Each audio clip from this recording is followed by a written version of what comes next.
So we know electron configuration is the address of where the electrons live.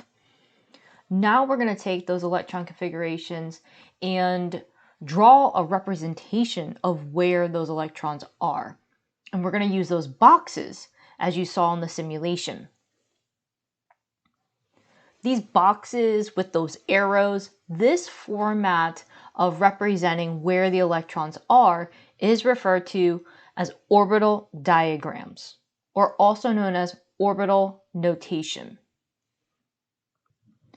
So for example, if we have carbon and its electron configuration, we're going to take carbon's electron configuration to draw the orbital diagram for carbon, which are those boxes with the arrows.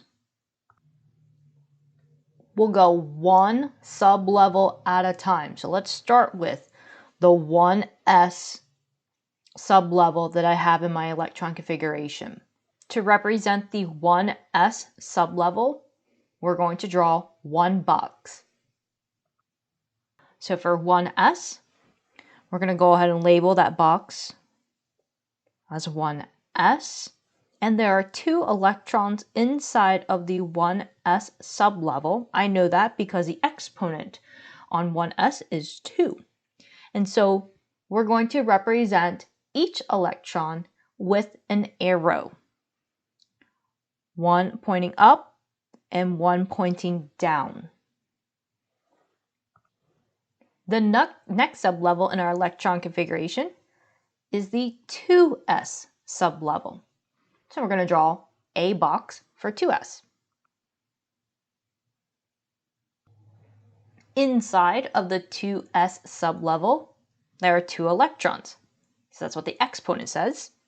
So we're going to draw one up arrow and one down arrow inside of 2s.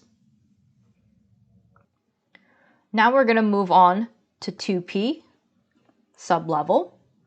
So we're going to need to draw a box for 2p.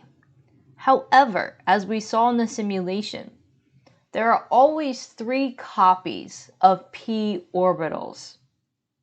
And if you recall from your notes on electron configuration, we also drew 3 copies of the p orbitals, these dumbbell shapes, or I like to think of it as infinity signs. So because there's 3 copies, I have to draw 3 boxes to represent the 2p sublevel.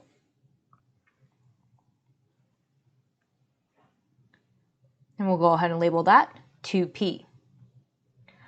Looking at the exponent on 2p, there are 2 electrons inside of the 2p sublevel. Now we're going to start filling in our arrows for the 2p. But as you recall, I have to put one up arrow per box before any box gets 2 arrows when I'm dealing with the p sublevel. And so that means I'm going to go up in the first and up in the second. So what we've just drawn here with the boxes and the arrows is known as orbital notation, also known as orbital diagram. It's those boxes with arrows. Now there are some important rules to drawing an orbital diagram or orbital notation. We have to follow these rules because there's a certain order in which we fill in the electrons inside of the atom. One of the first rules is we always start with 1s.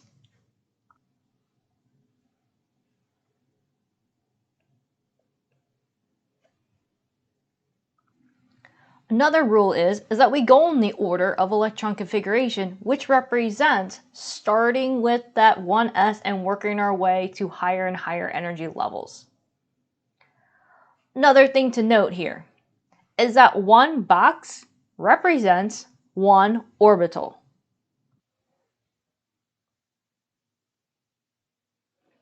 Another thing to know is that an arrow represents an electron.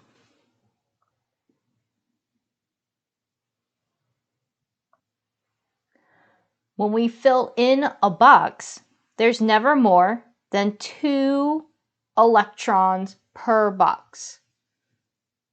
And the first one always points up, and the second one always points down.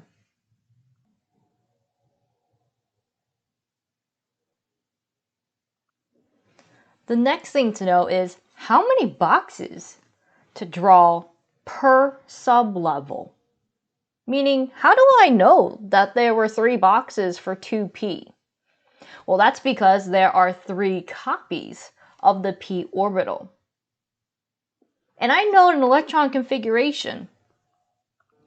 For any p sublevel, I can add 1, 2, 3, 4, 5, 6 electrons maximum into that entire p sublevel. And those are those 6 columns that we've labeled as the p block on our periodic table.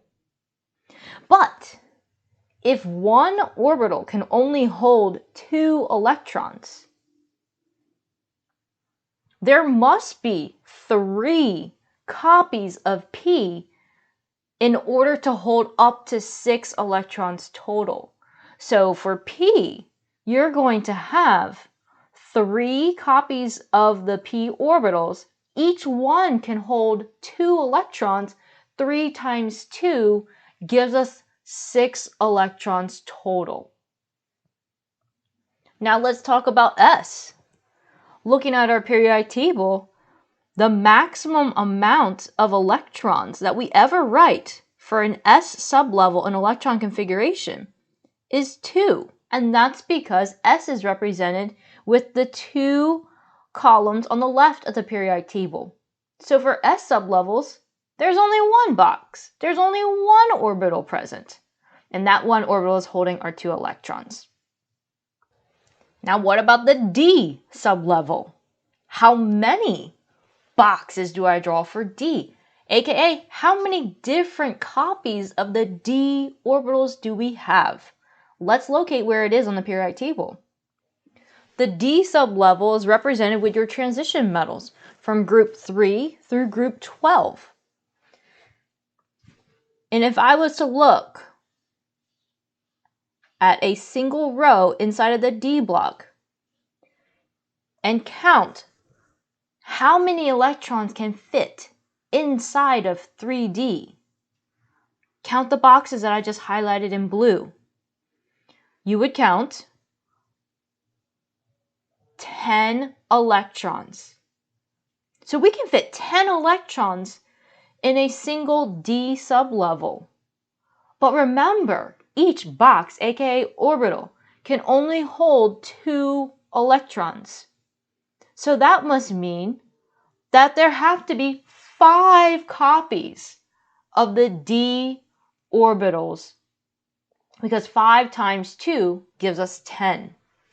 So let's summarize the sublevels. S will equal 1 box. P will equal 3 boxes. D will equal 5 boxes. And F will equal 7 boxes. Keep in mind, each box represents an orbital, which can hold up to 2 electrons each. Now there's one more rule we have to keep in mind when we write or draw these orbital diagrams, aka orbital notations. And it has to do when we start to fill in the connected boxes for a given sublevel. So for the P's and D's and F's, I have to keep in mind we have to do 1 electron per box before going back and adding a second electron to a given box. So for these sublevels, P, D, and F, every orbital, aka a box, gets 1 electron before getting a second electron. So for example, as we saw with carbon, when we get to the 2p sublevel, we would draw it as 3 connected boxes. And if I'm distributing electrons, we're going to fill it in this order.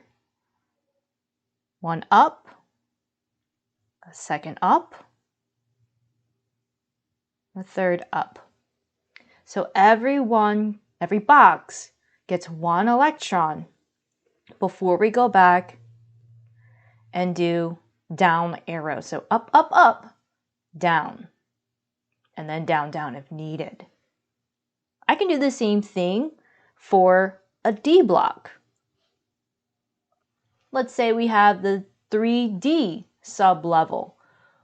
D is represented with 5 connected boxes. In filling in the arrows in a 3D sublevel, we follow the same rule as P. Each box gets 1 arrow before any box gets a second. So we would fill it in this order. Up, up, up, up, up. Okay, so you're going to have 5 up arrows before you can go back and do any of the down arrows, like so. And we could repeat this process for the F block. You would have 7 connected boxes, and the same thing applies. Up arrows first, and then you go back and do the downs. So let's summarize this. Every orbital, aka a box, in a given sublevel gets 1 electron before any box gets a second electron.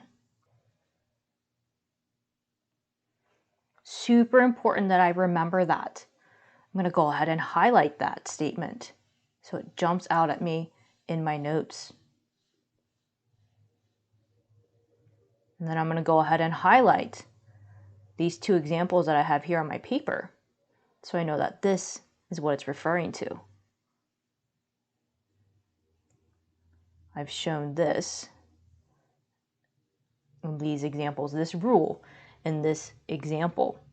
So there you have it, guys. You have a summary of the rules that we have to follow when we're writing these boxes with arrows that we call orbital diagrams, or also known as orbital notation. Just follow these rules and you'll be able to go from electron configuration into an orbital diagram.